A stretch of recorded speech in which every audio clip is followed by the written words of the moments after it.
Bonjour, je suis le Père Lionel Dalle, je suis prêtre catholique, je vis à Toulon.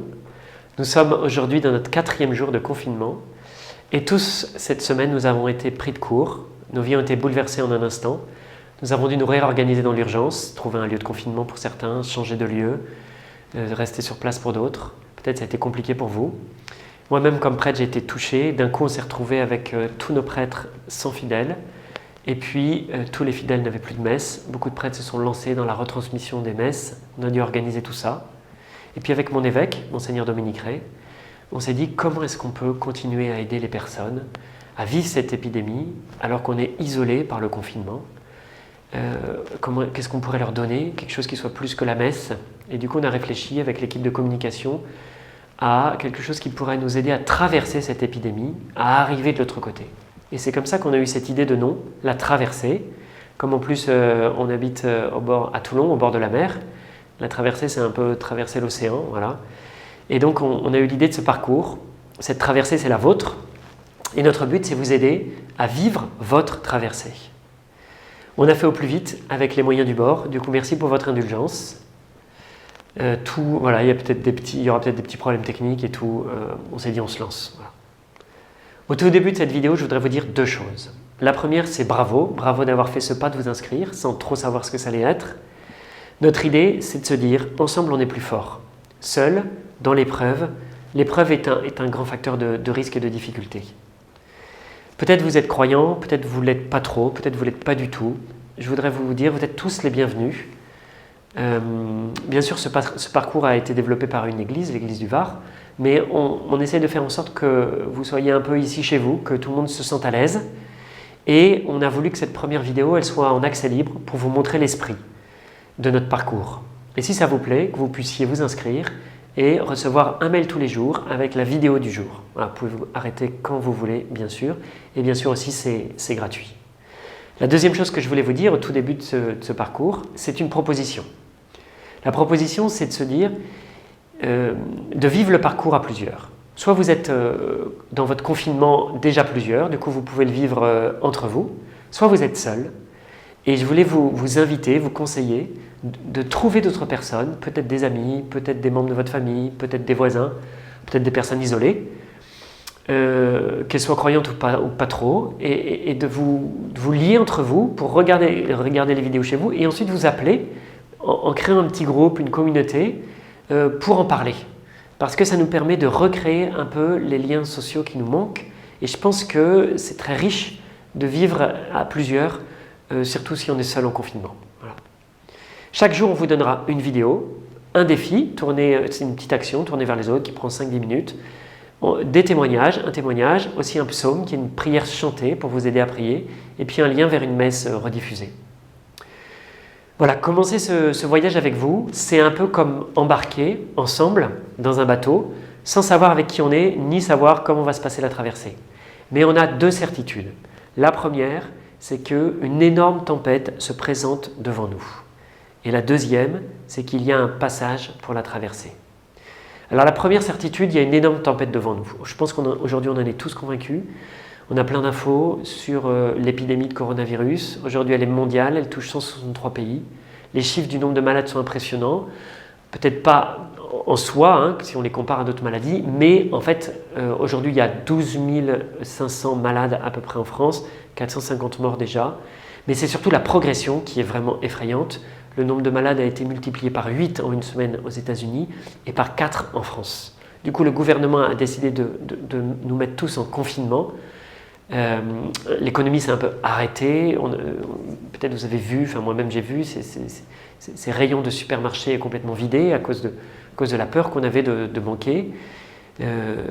Et puis personne, on pourrait dire, d'un coup toute notre réalité a basculé. Personne n'aurait pu imaginer ça le 1er janvier de cette année, de se dire que notre année allait complètement être bouleversée. Voilà, aujourd'hui toute notre vie elle est en question. Comment vivre seul, confiné dans mon appartement par exemple, alors que j'ai l'habitude d'avoir plein d'amis autour de moi, de sortir régulièrement. Comment vivre en couple, confiné, alors qu'on a l'habitude de se battre pour avoir des petits moments ensemble et maintenant on est 24 heures sur 24 ensemble. Comment vivre avec les enfants ou en famille, dans un petit espace. et qu'il n'y a plus d'école et qu'on est tout le temps chez nous, quel sens aussi donner à ce confinement? Comment travailler maintenant sans collègues, alors avec des réunions par vidéoconférence? Comment aussi continuer à vivre ma foi si je suis croyant, alors que je ne peux plus aller à la messe, que j'ai plus accès à l'adoration, que je ne peux plus communier? Comment aussi vivre dans la paix et dans la sérénité si mes proches sont atteints par la maladie et que je ne peux pas les visiter et que ça sera peut-être difficile de les accompagner s'ils nous quittent? Comment faire si moi-même je tombe malade? Que va-t-il m'arriver? Toutes ces questions aujourd'hui, on n'a pas vraiment de réponse. Voilà. Mais on a une deuxième certitude, avec celle de cette tempête qu'on a affrontée devant nous, c'est qu'il y a un passage pour traverser cette tempête. Voilà. Deux raisons. La première raison, c'est une raison humaine. Les épidémies ne durent pas éternellement. C'est connu, les scientifiques le savent. Elles naissent très discrètement, elles se propagent ensuite, elles croissent très rapidement, elles atteignent un sommet, elles culminent, et puis elles diminuent et elles disparaissent. Et donc déjà, nous savons aujourd'hui, c'est quelque chose de scientifique, que l'épidémie de coronavirus aura une fin. C'est essentiel de se le rappeler maintenant, parce que du coup on se dit, ok, il va falloir lutter pour un temps, mais il y aura une fin, on en sortira. La deuxième raison qui nous assure de ça, c'est plus une raison d'ordre spirituel ou une raison d'ordre de la foi. Dans la Bible, il y a un verset qui dit « Devant moi, tu as ouvert un passage ». C'est le psaume 30 au verset 9. Et c'est un peu ce verset qui nous a inspirés quand on a lancé ce parcours. « Devant moi, tu as ouvert un passage ». C'est l'idée qu'il y a un chemin pour moi et que Dieu est en train de me montrer ce passage. Le passage le plus frappant de ça, c'est l'histoire de Moïse. Peut-être vous la connaissez, elle est écrite dans la Bible, dans le livre de l'Exode. Moïse, il est né en Égypte, mais il est hébreu. Son peuple est en esclavage quand il naît et il a failli mourir à sa naissance, mais finalement, il est repêché et élevé à la cour de Pharaon. Et puis un beau jour, quand il est adulte, il tue un Égyptien et est obligé de fuir dans le désert pour sauver sa vie. Et c'est dans ce désert qu'il va se passer l'expérience qui va marquer toute sa vie. Il voit au loin un buisson qui brûle, mais qui ne se consume pas. Alors il est très étonné par ça, du coup il s'approche et il entend Dieu lui parler. Et Dieu lui dit « Moïse, Moïse, j'ai entendu le cri de mon peuple qui souffre et qui est en esclavage, je t'ai choisi, libère mon peuple. » Alors Moïse va résister à 5 reprises, il va dire « Non, je ne peux pas le faire » et finalement, on pourrait dire, il va se laisser convaincre et il va repartir jusqu'en Égypte pour retrouver le pharaon et lui demander de libérer son peuple.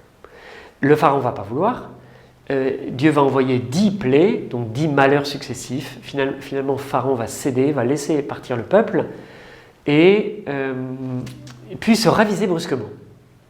Il va prendre son armée, se mettre à la poursuite des Hébreux pour les tuer.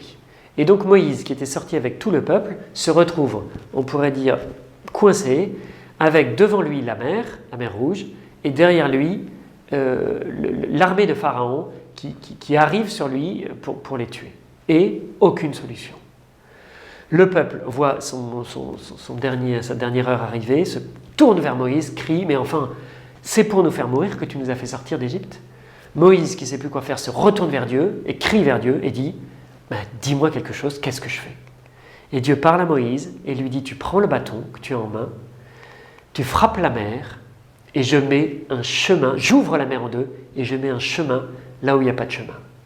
Et tu traverses la mer et je te sauve du péril de la mort dans lequel tu es. » Cet épisode est tellement frappant que le peuple juif, chaque année, va s'en souvenir dans une fête qu'on appelle la Pâque, Pessa en hébreu, qui signifie passage. Et donc chaque année, le peuple juif va revivre le passage, ce moment, se souvenir du moment où Dieu a mis un chemin là où il n'y avait pas de chemin pour sauver son peuple d'une mort certaine.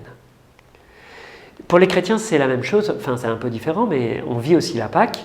On se prépare à la Pâque pendant 40 jours, le temps qu'on appelle le carême, et ensuite on revit la Pâque de Jésus, qui est le moment où Jésus va mourir, être enseveli et ressuscité. Jésus est mort en offrant sa vie pour nous, pour ouvrir un passage face à le mur qui était devant nous, le plus infranchissable qui soit, qui est le mur de la mort. Et pour nous réouvrir le passage vers la vie éternelle. Jésus est mort et ressuscité. Et donc il a mis un chemin entre la terre et le ciel pour nous permettre de rejoindre Dieu et de vivre éternellement auprès de lui dans la vie éternelle après notre mort. Ce parcours est un passage, c'est une traversée.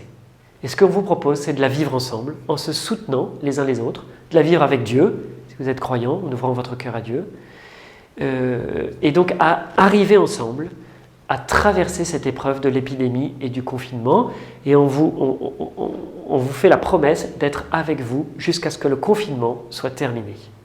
Nous ne savons pas quand est-ce que ça sera, mais nous savons qu'il y aura un jour où ça arrivera. Voulez-vous vivre ensemble cette traversée? Voilà, chaque jour, je vous proposerai un petit exercice, quelque chose à faire. Et ce que je voulais vous proposer aujourd'hui, c'est de repenser au moment où vous avez traversé une tempête, un moment difficile dans votre vie. Il y a forcément des moments comme ça. Peut-être spontanément, vous en voyez pas, mais si vous cherchez bien, ce n'est pas forcément des trucs extraordinaires, hein, mais ça peut être des choses petites, mais il y a forcément des moments où c'était difficile et où on a eu envie de se dire « Ok, j'arrête, j'en peux plus, j'abandonne, là ça fait trop, je vois pas de solution ».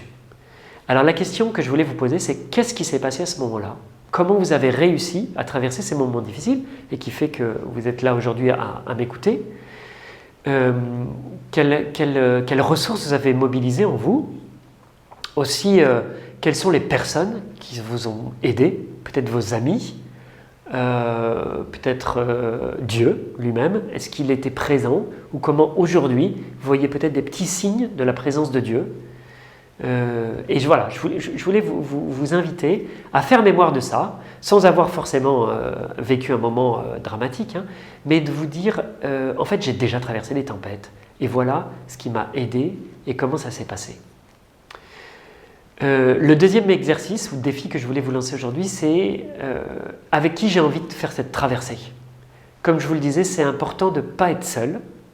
Et donc peut-être c'est tout simplement les 2-3 personnes qui sont autour de vous en confinement, ou peut-être vous pourriez téléphoner à un ami, à un voisin, à quelqu'un de votre famille, à quelqu'un d'autre, pour les inviter en leur disant « Regarde la vidéo que je viens de regarder, ça s'appelle La Traversée. Si ça t'intéresse, tu la regardes aussi, puis de temps en temps, 1 fois par semaine, 2 fois par semaine, on s'appelle et comme ça on peut partager très profondément des choses qui… pour nous aider. Voilà.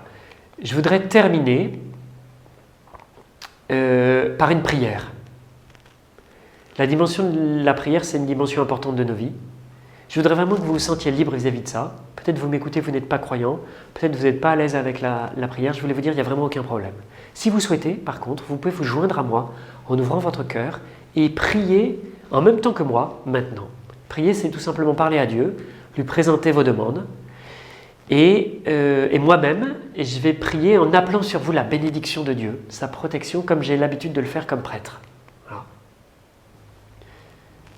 Seigneur Jésus, je voudrais te prier maintenant pour toutes les personnes qui m'écoutent, qu'elles soient dans le Var, qu'elles soient en France, qu'elles soient ailleurs dans le monde. Tous, nous sommes plongés dans cette épreuve de l'épidémie et nous ne savons pas ce qui va se passer ni comment nous allons pouvoir la traverser.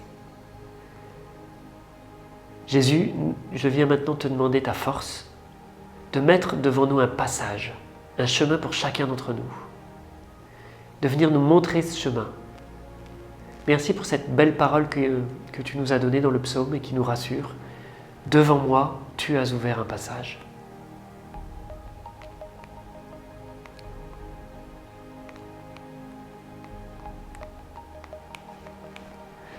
Seigneur, je voudrais te prier pour tous les malades, ceux qui sont dans les hôpitaux, ceux qui sont chez eux, ceux qui sont seuls, ceux aussi qui se battent contre la maladie, les médecins, les infirmières, le personnel soignant. Viens leur donner la force, la protection, la santé. Et je voulais te prier aussi pour chacun d'entre nous, croyants, non-croyants, que nous sentions ta présence auprès de nous dans ces moments difficiles. Voilà, merci de m'avoir écouté aujourd'hui. Si vous le désirez, vous pouvez vous inscrire pour suivre cette traversée. Je vous dis à demain. Que le Seigneur vous bénisse. Bonne traversée.